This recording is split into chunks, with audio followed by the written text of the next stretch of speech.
Hey guys, and welcome to Future of Golf. Today we'll ask ourselves the question, how realistic is VR golf in 2023? If I tell you that probably in a few years from now, most of the golf we play will be played in virtual worlds, you probably wouldn't believe me. But I guarantee you that if you watch this video until the end, you will start believing. Way too hard, go in, go in! Yes! Oh my god. This was very, very important. To understand the current level of realism, we must look into the software that is available, the games that are out there in VR. This one here is called the Golf Club VR, but as well there's a more popular game which is called Golf Plus, which probably you have heard of. You will learn in this video though that this here is like a golf simulator, it's not really a golf game, while Golf Plus is more like an arcade golf game. And you can just imagine how good the VR golf world will be in a few years from now when we like a big developer picks up a game like this and really polishes it, because this game here is abandoned for like 6 years and the developers didn't do anything. But yeah, still you will be shocked how accurate this game here is and how realistic this actually is, the simulator. So yeah, stay tuned and you will learn more about it. Luckily, we already have a pretty decent tracking system now.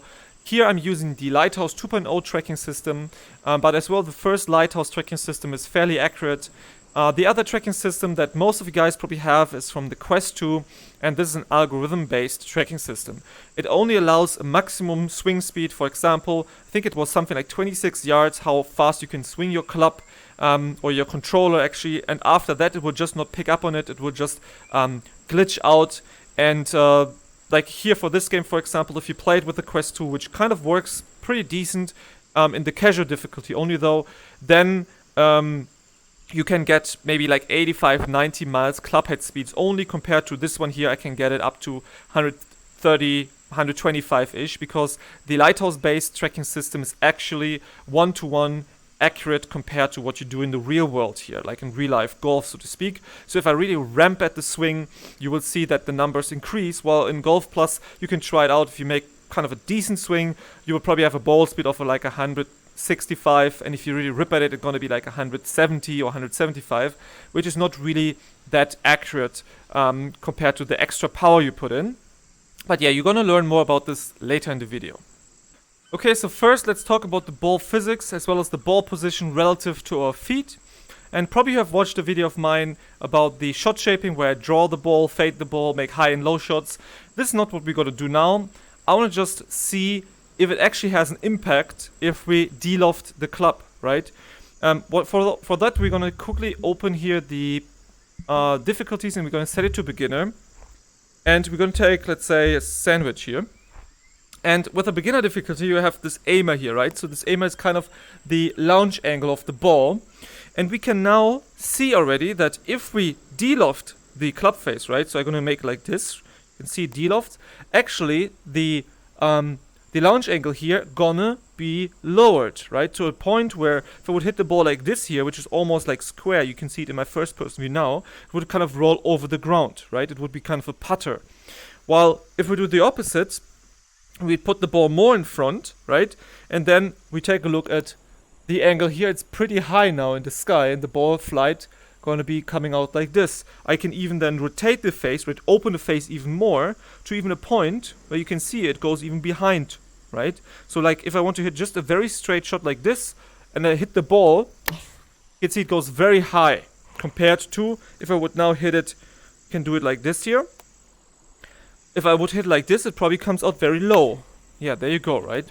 But let's see how realistic that is. So first, we're going to put the ball inside the left heel here, right? So not in the center. This would be the center, which is exactly then between my legs here. No, I'm going to put it on the left side. And this naturally going to increase the loft. You can see that here, right? So this is the opposite position where it's on my right side. You can see the loft here compared to this one, right? So it goes way higher. So let's hit a ball like this, and I'm just gonna try to put in a very like speed. Let's say I'm gonna try to aim at this line here and try to have the same kind of club head speed. And we're gonna take a look at some numbers and then kind of compare them, let's say. So I'm gonna try to hit it with this ball way more in front. took. So we have a number of 24 miles, right? So keep that in mind, 24 miles. Let's hit 2 more. Of these ones, probably 24 again. Pretty decent.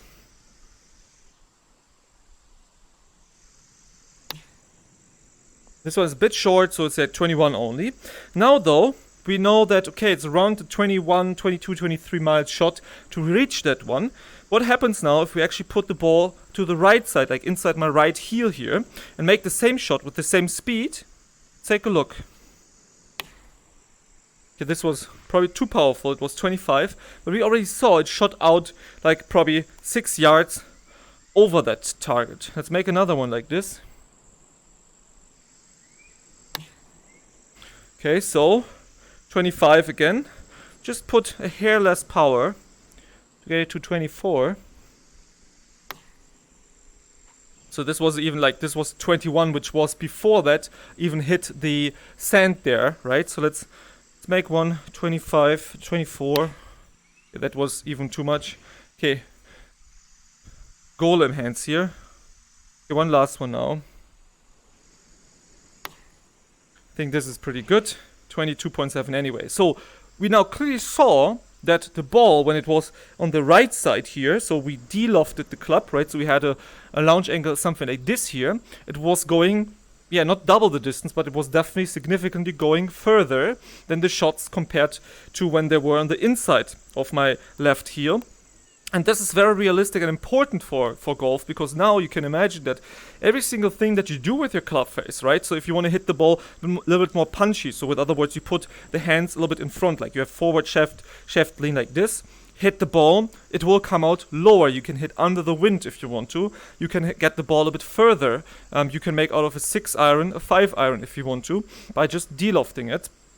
And the same happens as well for increasing the loft, right? So you can make flop shots where, like, if you need to hit something that, and the ball must come out very soft, you can kind of do the same like in real life by just having, instead of the normal stance like this here, right? So you see the ball would come out like this, if you look at my first person or even third person. But if we now go a little bit back here on our back foot and open up the face, it almost comes out high in the sky, and we can kind of hit very high flop shots like this one compared to the normal shot, which would go like this here, right? It's a day-night difference. So very, very interesting that this works, right? Now let's talk about the lies of the ball. So if the ball is downhill, uphill, if it's below our feet or if it's above our feet. And for that we're going to go into another map to demonstrate that better. Okay guys, now I'm standing here on this little Topgolf map, which is very slopey, very hilly, a lot of elevation going on here. And I'm going to now skip forward a little bit and put the ball in the right spots, and then I'm going to explain how the physics work there and how realistic that is compared to real life golf.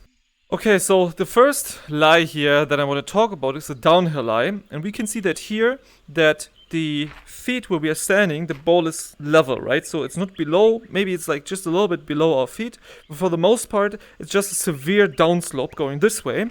And now what does it do with our club if we're trying to hit a ball like this? And we're going to take here the 45-degree P-wedge. The hole is over there, by the way.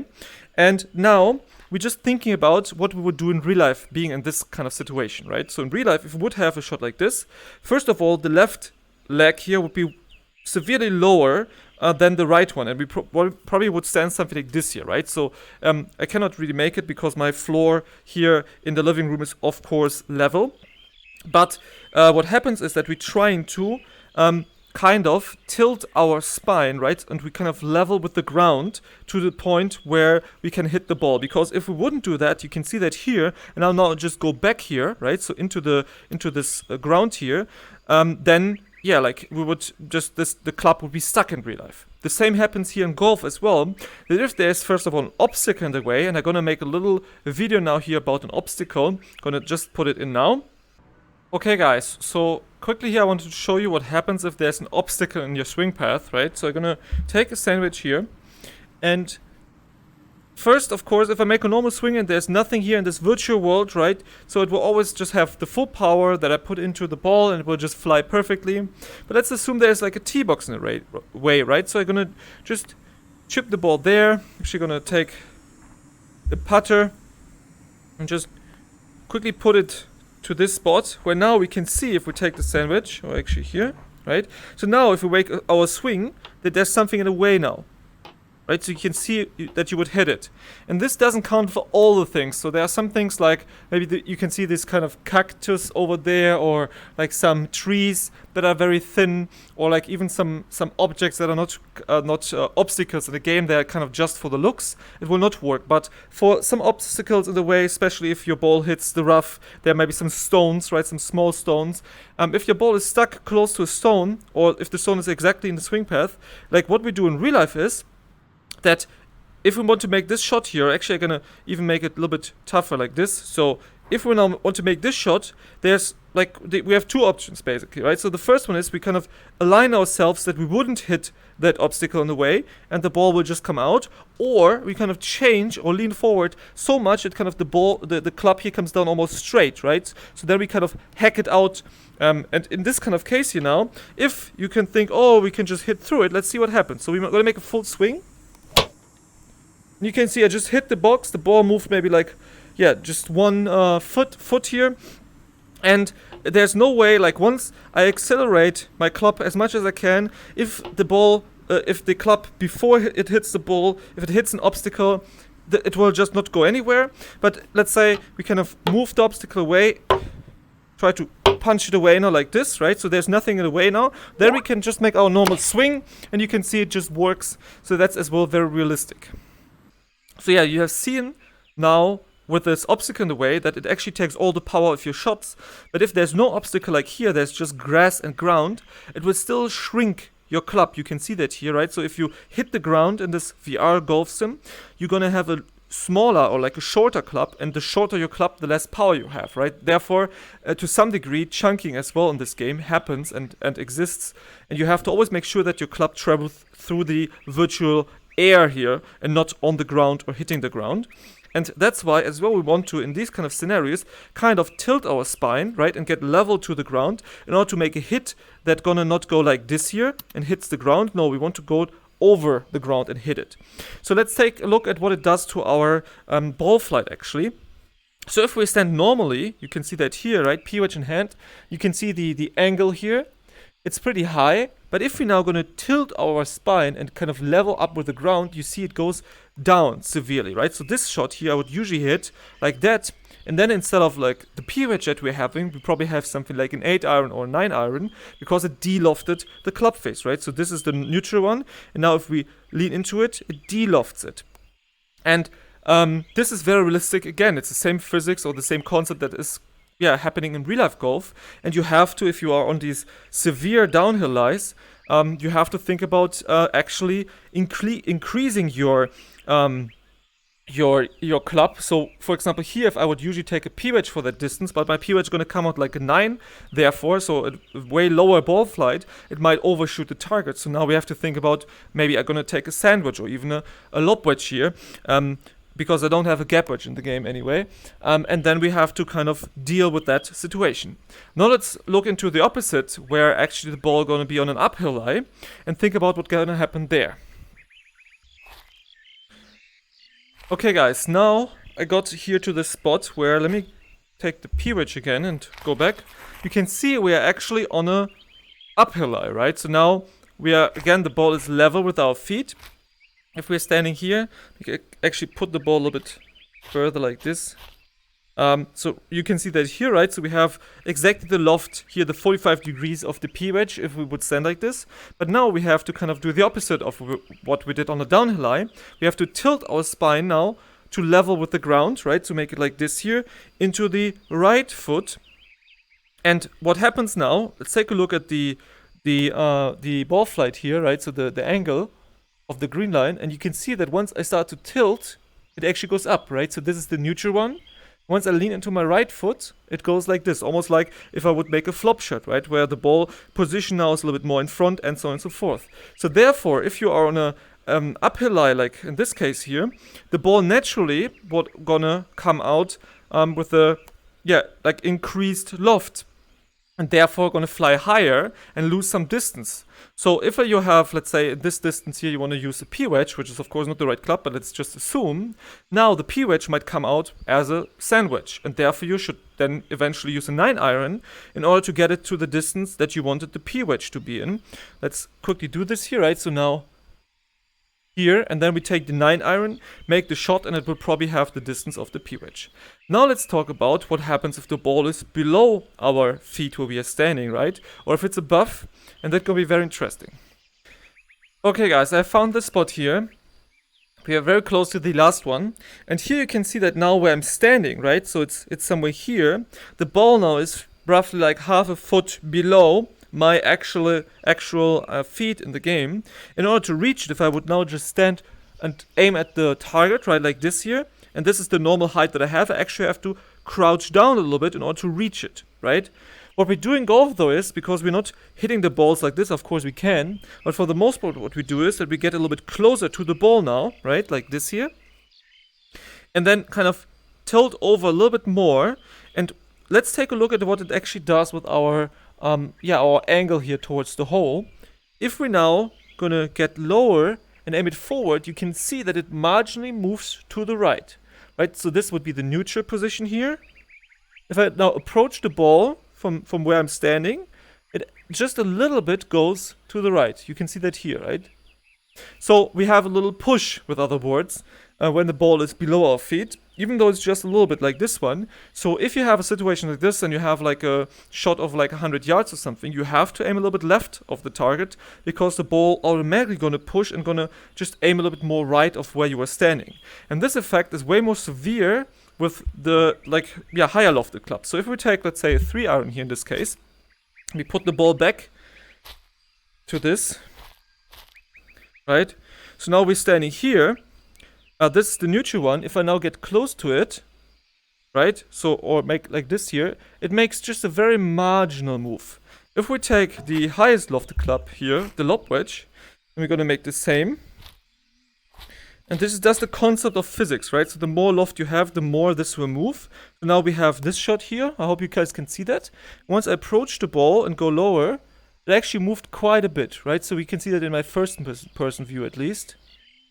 Right, so it moves quite a bit. Now let's take a look at what it does on an uphill lie, and there it's even more severe to see that, because usually in downhill lies you have a little push, right, of the ball, but not as much as on an uphill, like if the ball is above your feet. So let's take a look into that. Okay guys, now you can see in my first person that the ball is, right, I'm standing here, that is above my feet. Let's actually line towards it here, and take a look at the target. Wait, I'm gonna make it like this. So now again, we're gonna get our ball, we make a normal, we aim at just at the target, right? So now usually the club would be somewhere here, right? So it would be in the ground. You can see that even shrinks a little bit, because that is the normal situation. But since now I cannot do that, and I have to kind of lift up my arms a little bit in order to get the in order to have the club not hitting the ground, right? And to have a normal shot. You can see now what happens. Actually, that now the target line here, right, the green line, moves heavily towards the left. And the higher the higher I go, right, the more it moves to the point where now you can see, if I would hit a shot like this here, because let's say the ball would lie somewhere up here, it would not at all go straight anymore, it would heavily push towards the left. Let's make a test here. So I'm gonna just make a normal shot and aim at it and think about, okay, I want to exactly hit this, right? So just to see, here are my legs, and I'm aiming even a little bit right of the target. Let's actually align perfectly. So this would be perfectly aligned. The ball is exactly in the middle. Let's just hit it and see where it comes out. And you can clearly see here, right? Was a very normal hit, very straight club face almost, but it went almost 10 yards left of the pin, even though I exactly aimed at the pin. And that's again a concept that is exactly the same like in real life golf, that if your ball is above your feet, you're going to have a heavy pull on the ball. In order to get it to the target, right, let's quickly take a mulligan here and think about the same shot now. If I would have this shot, lob wedge, and I want to take it at the target, right? So see here my legs, now I'm going to aim it where the bunker is, like almost on the right edge of the bunker. Then I'm going to line up at the ball. Like this here, right? Again, here you can see I'm aiming at this bunker, and I'm just swinging normally. And you can see then it goes, yeah, maybe a little bit right of the pin. But yeah, the line here, if we stand behind it from here, from my first person, is now way, way better than the other one that was heavily pulled to the left, right? So you have to account for these things. You have to keep them in mind that it's very realistic. It's even shockingly realistic how it works here in this simulator game. And we're going to take as well a look into Golf Plus in a little video snippet now, how it works there with all this ball physics and the, like the ball position relative to our feet. So yeah, take a look at this one. Okay guys, let's make the ball physics and ball position relative to our feet test here. And first we're going to make the test where the ball is now on my left heel here, right? So it's severely in front. We have the sandwich in hand here. And now we're just going to try to make a swing. Actually, I'm going to try to aim here at this little flag there. And we're going to see, I mean, what we're hoping now is, of course, that the ball comes up like higher, right? So not going to be that low of a shot. And yeah, let's take a look at what the distance here actually does. Actually, let me try to chip it maybe down there. So I kind of try to pick a target and then make this little chip. And we're going to take a look. So you can see it comes up very high, right? So it just doesn't even go to that spot. I'm going to try to make the same kind of speed a few times to see if it's kind of accurate. Yeah, almost the same spot I hit there, right? So make another one. This was a little bit more powerful. Could feel it, right? So we're definitely short of this patch of rough there. And yeah, the balls are pretty accurate when it comes to that. Now we're just gonna move and put the ball inside and try to make exactly the same shot. Let's see what happens now. And we can clearly see now, yeah, it goes further, right? So here again, maybe this was like mishit a little bit. We try to make a good speed there, yeah. So now it goes probably, I would say, maybe like a yard or two further. And this is maybe not as realistic as the simulator TGC VR, right? Let's try to even kind of de-loft it. Forward shaft lean, make this ball. So it comes out now definitely in a very low angle there, right? You can see that. Trying to put in that power. Let's actually take a look at the ball speed number. So this is here, you can see ball speed 34 miles, right? So and we get it to there. So now we change it here, take a look at the ball speed. You can see that's shorter, it was 32 miles only. This one is 29, right? So they're definitely, okay, so you see 31. So you can see that they are definitely like, yeah, roughly 1 or 2 yards shorter. Maybe not super realistic again, but definitely something. Now let's take a look into yeah, how realistic is it when the ball is below our feet? Do we then push it, or if it's higher, do we pull it? So therefore we're going to go on a real course. Okay guys, I found this spot here, and yeah, you can see that now compared to where like my feet are. You can see this is the normal position, right? So this is now here in the ground, so I have to lift up my club. And if we now think about the target I'm picking, let's say, you can see exactly this rock there, right, where it says like 119 yards, exactly this one. So I'm trying to exactly aim at it now, having the ball here, but having my hands off higher now, so it should definitely pull heavily to the left. Let's just make a swing and see what happens. We can see it actually does it, right? So it pulls to the left, not goes on the target. Let's try to repeat this one to make 1 or 2 tests of it. Right, so just mulligan this ball here. Same test, right? So I'm lining myself up here, I'm aiming. We do it like this maybe, but back here. So I'm aiming exactly now, a little bit right even of this 119 yards sign. Having my hands here. I'm just trying to swing it straight. And again, it pulls to the left. So you can see that in Golf Plus these physics work as well. Maybe not as realistic compared to TGC, but definitely they thought of that. And yeah, that's pretty amazing for this arcade golf game. And yeah, let's move on. So you have seen now in Golf Plus there that it's to some degree as well realistic, but not as much as it is in this game. And yeah, let's now move on towards distance control and how realistic is that here in this virtual golf simulator.